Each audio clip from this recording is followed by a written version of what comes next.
Hey everybody, it's MedTech67 again, and we've got the old Transit from hell behind us that we showed you in the previous video.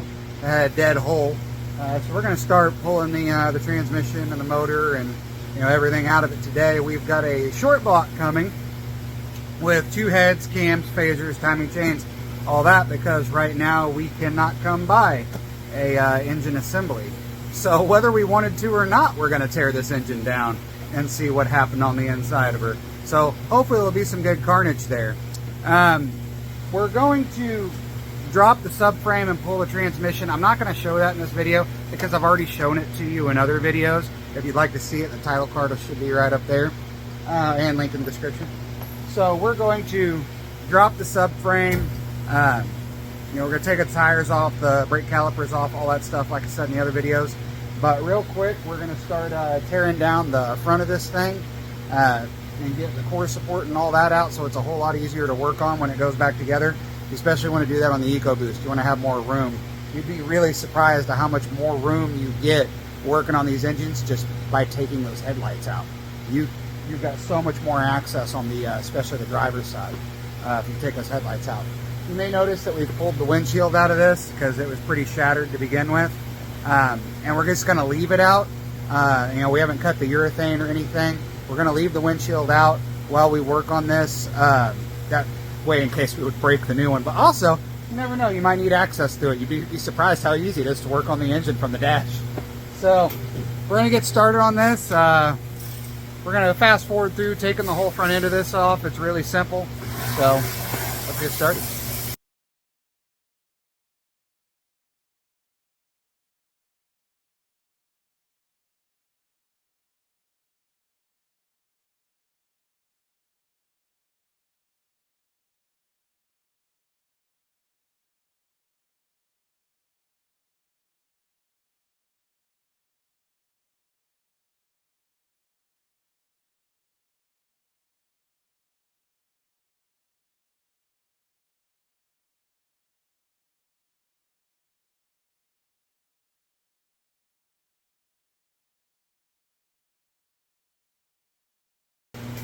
Alright, we got most of all the cosmetic stuff out of the way.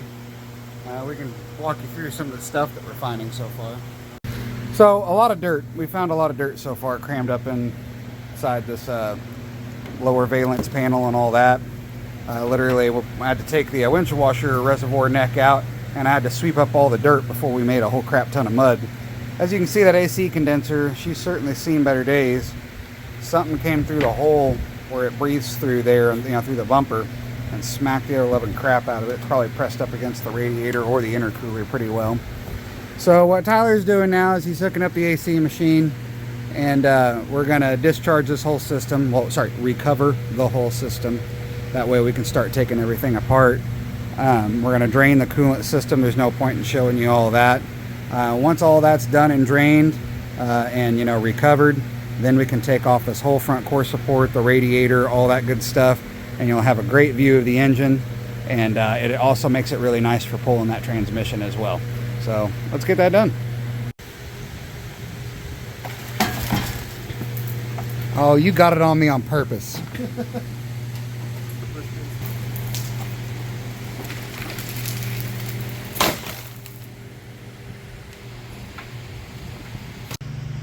Alright, so we've got everything on out from underneath the bottom side. Like I said, I saw no point in showing you that again. Now we're going to strip down basically everything on the front of the motor. This core support's going to go. We're going to completely unhook everything from the engine that we can. That way when we drop it out the bottom, we're not hanging on anything. That way all we have to do is now, after that, is go underneath it, take off the transmission mounts, the exhaust, the drive shaft, stuff like that, and then we can support it and just lift it away from it. Well, we've got our intercooler out of the way now, which, as you can see, we've got our fan tied up out of the way with zip ties. That's what you have to do to get the intercooler out. It'll hold it there for you, which gives you much better access to take off your coolant lines, your transmission lines, and then just drop the radiator right out the bottom. But what I really wanted to show you was this damage in the AC condenser.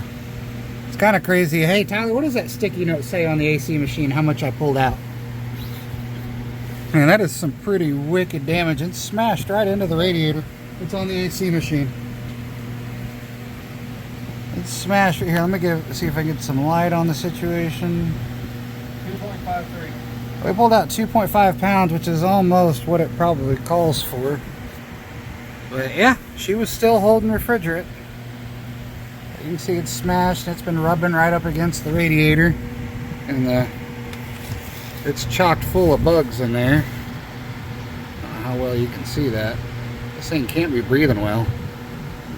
We haven't seen any evidence of a lot of leaking, which is normal for an EcoBoost. But we'll figure out why she's got a dead hole in her at one point. We do have a leaking front cover, which, I mean, yeah, of course we do, because EcoBoost. Alright, so when you're taking your radiator out, you'll want to take off, try and get my hand in here, that rubber line. This one can just go with the radiator. And then you're going to take off those two little 8mm bolts that hold in the two metal lines. And then that coolant clamp hose. And then that coolant clamp for the hose. And then this radiator can drop right out the bottom after you snip your zip ties that you use. See, it's wrapped around the fan shroud legs there and right to the core support. That'll hold it up there.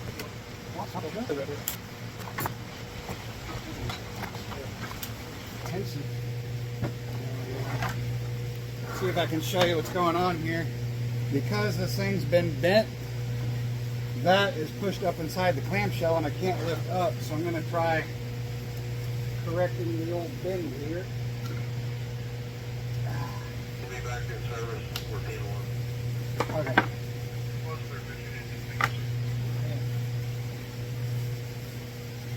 I got my side. There we go.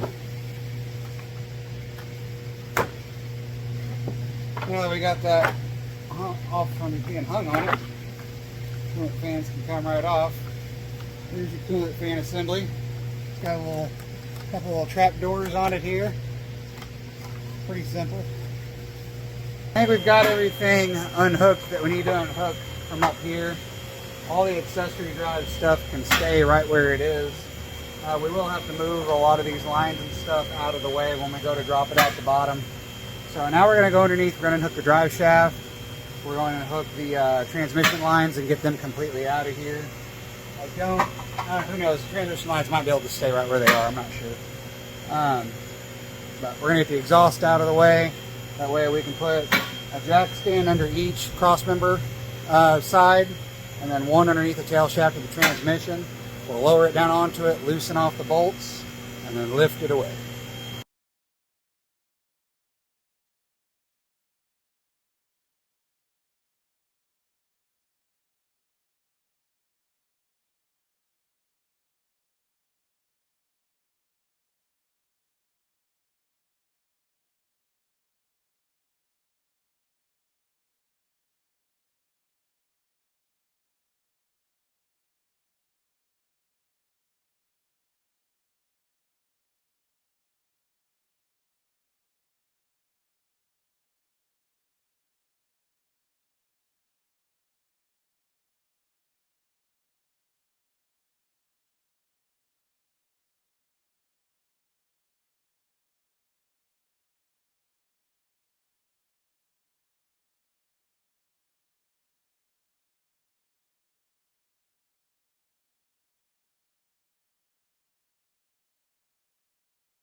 Alright, now we're to the part that I'm pretty sure you guys wanted to see.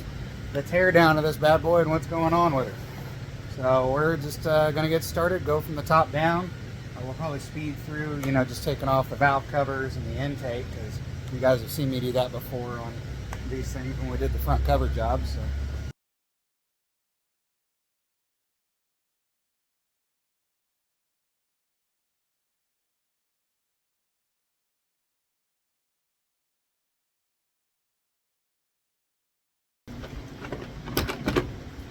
is way easier out of vehicle. We should just do that more often. What's that? Whew. Somebody did not keep up with their oil change intervals. I don't. This is what we're looking at so far. A lot of varnish buildup. And it's not a lot, but it's more than I'm used to on my engines. But this one has not been in my care, so. Our compression loss was on our number 1 cylinder here, and my cam buckets all look pretty good. Can spin that one. Can't really get to these guys. Alright, how do we look over here? This is the dirty side of the engine. This is where the PCV vent's at. So we got a little bit more varnish buildup over here. Cam phasers aren't falling the hell off. They're nice and straight.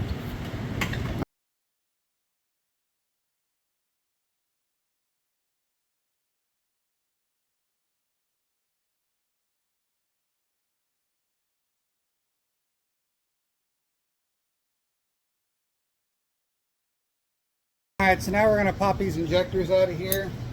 First, you just get this little clip here, a needle nose. Take it off each injector. Can do that. This is an injector removal tool. You don't necessarily have to use it, but it sure is the gentle way to remove these. It literally grabs onto 2 little grooves on the injectors. You slide the sleeve down. Pluck it on up out of there. Whew, that is one dirty injector. Whew. That one does not look nice. Oh my god, look at that dude.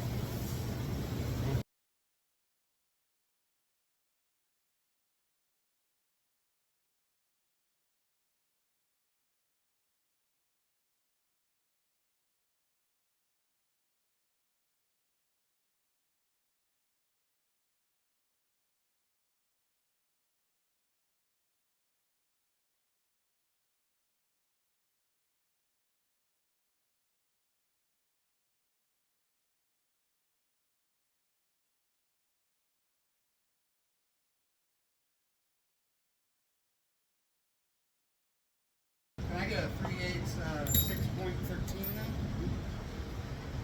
Let's see how many exhaust studs we break. These can all just go straight in the trash.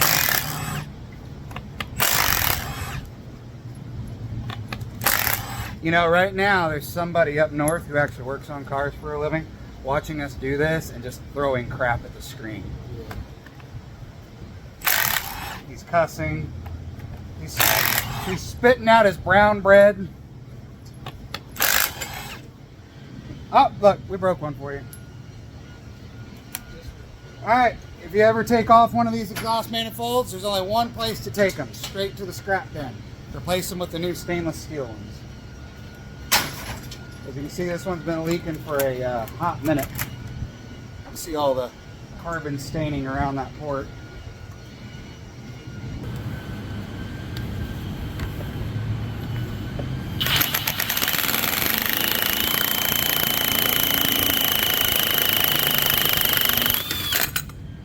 There's our harmonic balancer out of the way.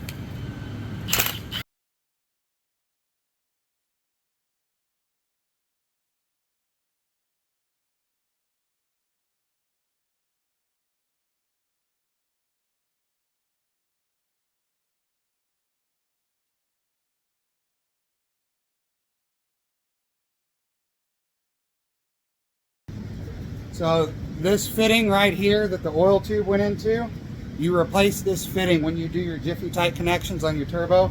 There's actually a little oil filter in there that keeps clean oil, keeps trash out of going to the bearings in the turbocharger. So yeah, always replace these two when you do the whole turbo job. As you can see, this one was leaking just as much as exhaust on this side. Right. Yeah. There we go. Oh man. Yeah, that is not what my timing covers look like when I pull them off. Not even a little bit. Somebody signed that. Did they? That was sweet of them.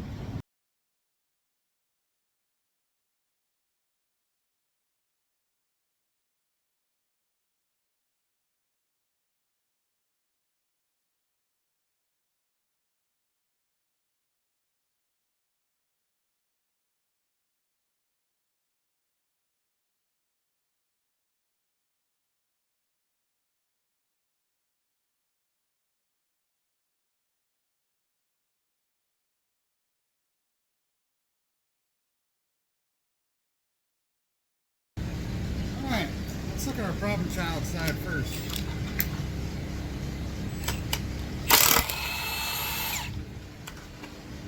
I guess technically I should be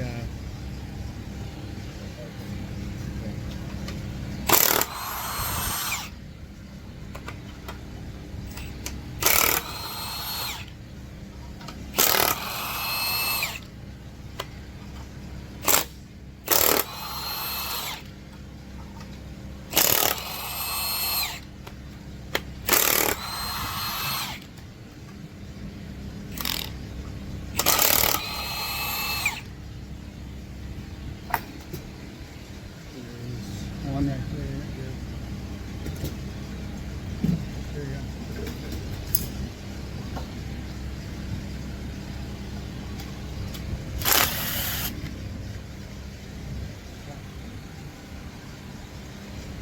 Okay.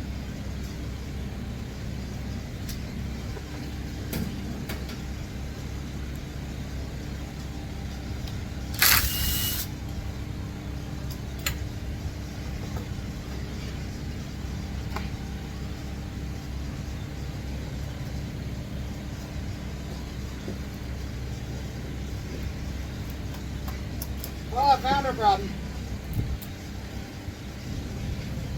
We now know why we had no compression. And I'll show you guys. Turn this thing around into the sunlight. And we'll see. Just kick that up in the air. Watch out, Tyler, you're right in my lap. There's your problem, lady.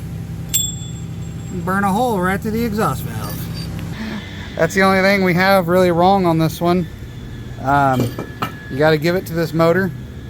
There's almost no groove at the top of the cylinders at 220,000 miles. Still plenty of cross hatching present. There's no real scuffing that I've seen so far. I haven't looked real closely, but ultimately all we really have is a burnt exhaust valve. We could throw a head on this thing or just take that head to a machine shop and get it repaired and put it back together if we wanted to and send her back down the road and see how much further she goes. That's what you might do with your car, but this is not what we're going to do with an ambulance. I'll explain that here just a little bit why we won't do that with this engine, but that's pretty much the conclusion. All we have to do at this point is rip off the timing or the oil pan, and this thing's ready to go back as a core. But anyways, that's what we did today, guys. Now you're probably thinking, well, why don't you just pop a head on, fix it up, send it down the road? Why did you pull this whole thing apart if all it needed was an exhaust valve? Why didn't I even diagnose it further than that? Bottom line is, there's no point. It's an ambulance. It's got 220,000 miles on it. Everything in there has 220,000 miles on it. Both heads do. The block does. The turbos do. The exhaust manifolds are already broken. We don't know what else is going wrong. And there's definitely going to get shocks and struts up front. It's definitely getting tires, ball joints, probably tie rod ends. It's going to get all of that. So what's the point of replacing one part that failed at 220 just to come back in here later and do even more of it? There's really no point. So the bottom line is we're going to pop a whole new engine in it. I'm even going to ask if they want me to put a new transmission in it just because we got a new driveline. And it might go another 220,000 miles if we don't wreck it, which, you know, it's EMS. It could happen. But we want to, you know, make the whole engine good as new. So we're not going to just replace one little component and wait for the next one to fail. Mainly because downtime costs us so much. You know, if this were your own car, if this were your own transportation, that's absolutely probably what you would do. But the bottom line is, it's not worth it for us to do that. Just because if this thing goes down and it's down for, you know, another week, well, that's almost $3,000–4,000 worth of revenue that unit being down cost us. So it just makes sense to rehab the whole engine and rehab the whole front suspension, brakes, all that good stuff, new set of tires, and get it back out the door making money for us.